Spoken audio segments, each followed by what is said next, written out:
Welcome back to our channel. এই অসাধারণ পিৎজাটা দেখে মনে হচ্ছে না এক কামড় খেয়ে দেখবেন? চলুন তাহলে দেখে নেই এই পিৎজাটা বাসায় কিভাবে তৈরি করা যায়। পিৎজার ডোটা কিভাবে বানাতে হয় সেটা আমি আমার চ্যানেলে আগেই শেয়ার করেছি। আমি এখন আপনাদেরকে আমার পিৎজার জন্য ইউনিক সসটা তৈরি করে দেখাবো। আই এম প্রিটি শিওর যে আপনারা কখনোই এই সসটা দিয়ে পিৎজা খেয়ে দেখেননি, তো একবার খেয়ে দেখবেন, মুখে লেগে থাকার মতো স্বাদ হবে। এটা কোনো টমেটো সস বা টমেটো পেস্ট দিয়ে যেভাবে দোকানে বানানো হয় সেরকম করে বানাচ্ছি না। আমি এটা বানাবো যে সমস্ত উপকরণ দিয়ে সেগুলো একবার দেখিয়ে দিচ্ছি।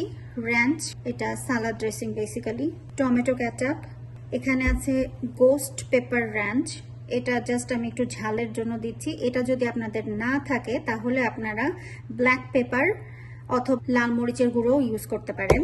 তারপরে দিব ক্রাশড রেড পেপার আর দিচ্ছি গার্লিক পাউডার। তো এখানে আমি প্রায় 2 টেবিল চামচের মতো র্যাঞ্চ নিয়ে নিলাম।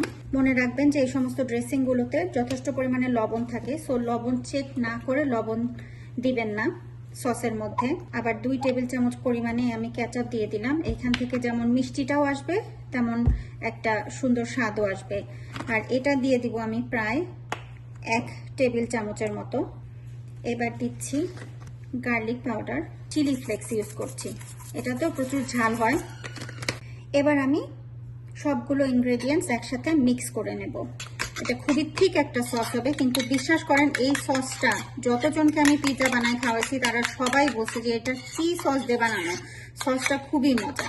তো এই তো হয়ে গেল। এবার আমি একটু চেখে দেখবো, চেখে দেখি যদি অন্য কিছু লাগে তাহলে সেটা দিয়ে দিব। লবণ লাগবে না, বাট আমার কাছে মনে হচ্ছে ঝালটা আর একটু দিতে হবে।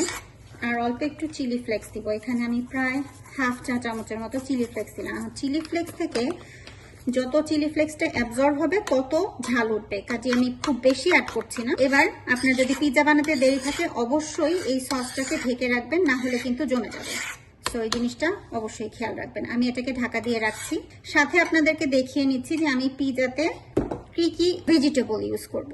আপনি যে কোনো ভেজিটেবল ইউজ করতে পারেন, অনেকে মাশরুম দেয়। আমার ঘরে এখন আপাতত যা আছে আমি সেটা দিয়েই করছি। তো এখানে আছে অনিয়ন, একটু বড় বড় পিস করে কাটা, একটা ছোট্ট টমেটো, এটা হলো হ্যালোপিনো, এটা আমি পিওরলি দিব হচ্ছে ঝালের জন্য, প্লাস কালারটাও সুন্দর লাগবে। আর এটা হচ্ছে অরেঞ্জ পেপার, অরেঞ্জ পেপারটাও আমি কিউব করে কেটে নিয়েছি। এখন আমি যেহেতু ঘরে তৈরি করব পিৎজাটা এবং ডিপ ডিশ বানাবো, সেহেতু আমি আমার ইনগ্রেডিয়েন্টস গুলোকে হালকা একটু তেলের মধ্যে সটে করে নিব। টমেটোটা একদম লাস্টে দিব, তাহলে এটা গলে যাবে।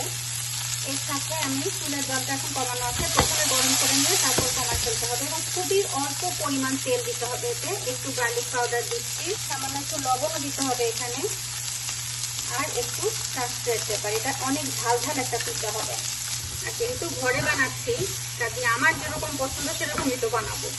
এটা খুব বেশিক্ষণ জাল দিতে হবে না, অল্প সময় জাল দিতেই হবে যেন পানি বের না হয়ে যায়। এই পর্যায়ে আমি চিকেন দিয়ে দিচ্ছি।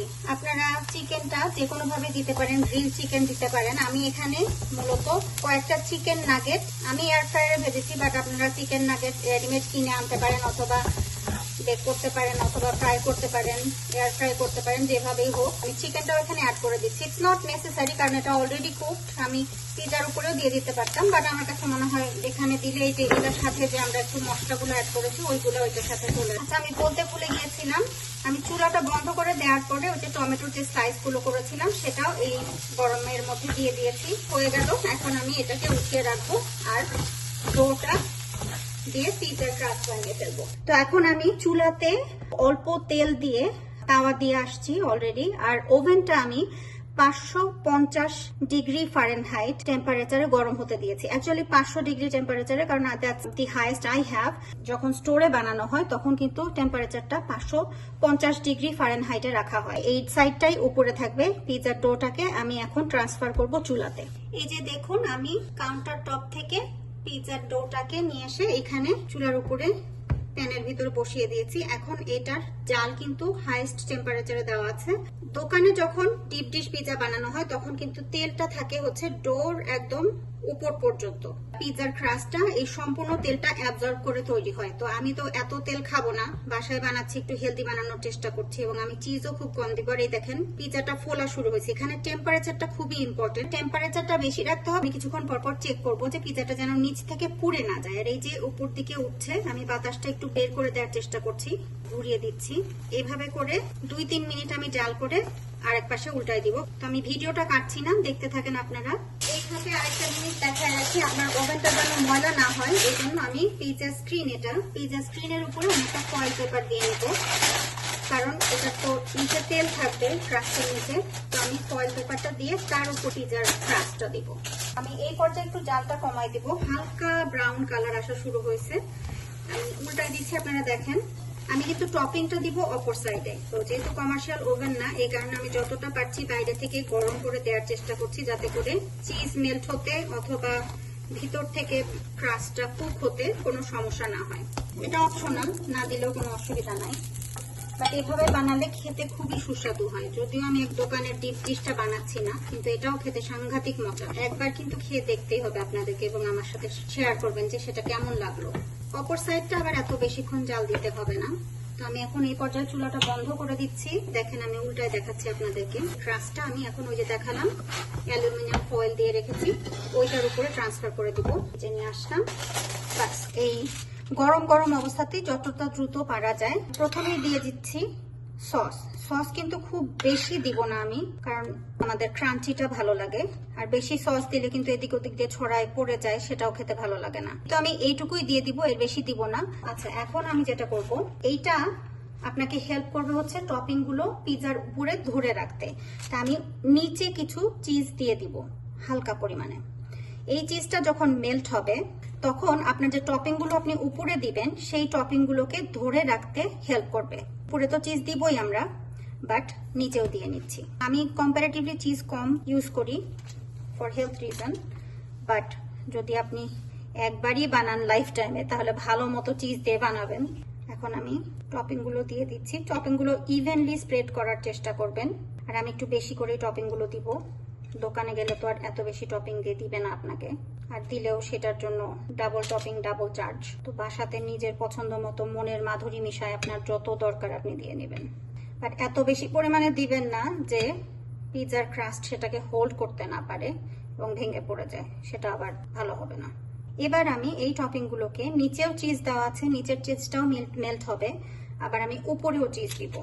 আর আপনারা হয়তো খেয়াল করেছেন পিৎজার সস কিন্তু একদম এজ পর্যন্ত দেওয়া যাবে না, আপনার একটুখানি বর্ডার রাখতে হবে, কারণ এটা স্প্রেড করবেই। যখন মেল্ট হওয়া শুরু হবে তখন এটা স্প্রেড করবে। কাজে স্প্রেড করে যদি নিচে পড়ে যায় তাহলে এটা পুরো একটা বাজে গন্ধ তৈরি হবে, সেটা মোটেও ভালো লাগবে না খেতে। ছোট ছোট টিপস এন্ড ট্রিক্স আপনাদের সাথে শেয়ার করছি, আশা রাখছি যে আপনাদের ওই পিৎজার রেসিপি অনেক ভালো লাগবে। তো এখন আমি এই পিৎজাটা ওভেনে নিচের শেলফে এটা আমি ঢুকাই দিব।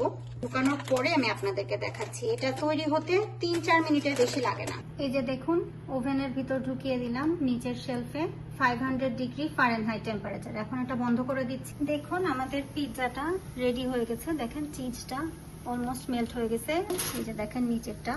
রাস্তা একটু ক্রাঞ্চি করার জন্য আমি আর কিছুক্ষণ রাখবো, 1 মিনিটের মতো। বাট এই পর্যায়ে আপনারা চাইলে নামাই ফেলতে পারেন।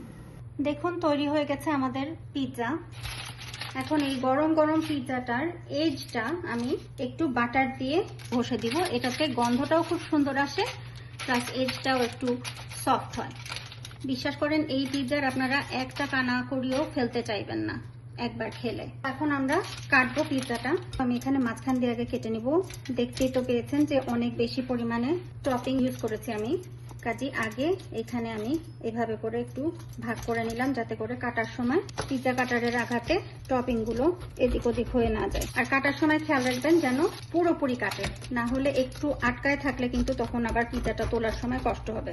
তো এই তো হয়ে গেল। দেখেন অতি মজাদার, খুবই সুস্বাদু পিৎজা। তো প্লিজ আমার রেসিপি ফলো করে বানান, আমাদের চ্যানেলটা সাবস্ক্রাইব করেন এরকম মজার মজার রেসিপির জন্য। যদি আপনারা এটা ট্রাই করে দেখেন কেমন লাগলো খেতে, অবশ্যই আমাকে জানাবেন।